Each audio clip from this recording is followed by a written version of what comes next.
nov del Slovenske ceste, ki mu pravijo, da bo to neka dnevna soba za Ljubljančane. Pa si pogledamo to dnevno sobo, njen izgled 10. maja,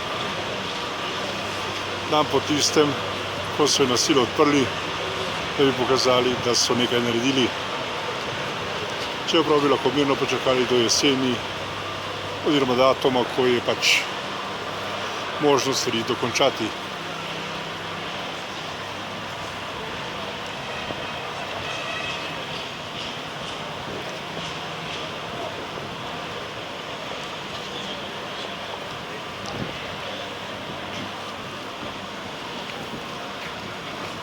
Znano je namreč, da ljubljanski župan vedno na silo nekaj naredi za to, da pokaže, da je nekaj naredil.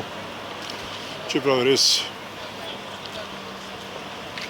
je treba stvari dokončati v celoti, če hočemo govoriti, da smo stvar naredili. No, to je ta dnevna soba, bolje rečeno Jankovićeva dnevna soba, v katero ste vabljeni, ki bo seveda zaživela z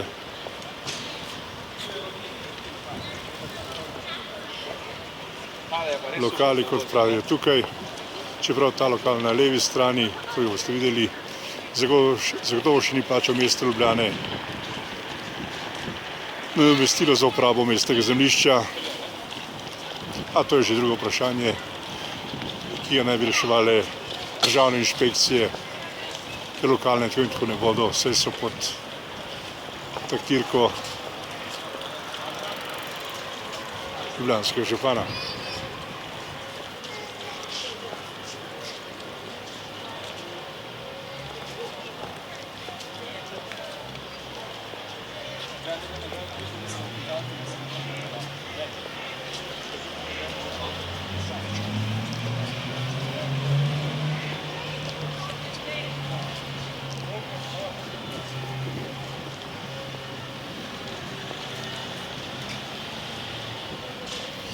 No, pa pojdimo po tej dnevni sobi še nekoliko hitreje, tudi s pogledom na tisti del Slovenske ceste, ki naj bi bila odprta konec letošnjega leta.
No, to je del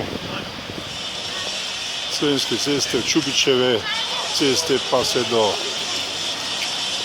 Pošte. Obnova Slovenske ceste pa poteka tudi do križišča z Dalmatinovo cesto, ki pa naj bi, kot rečeno,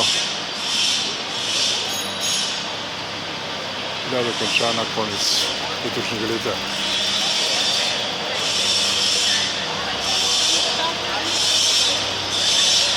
Toliko za danes iz županove dnevne sobe na Slovenski cesti.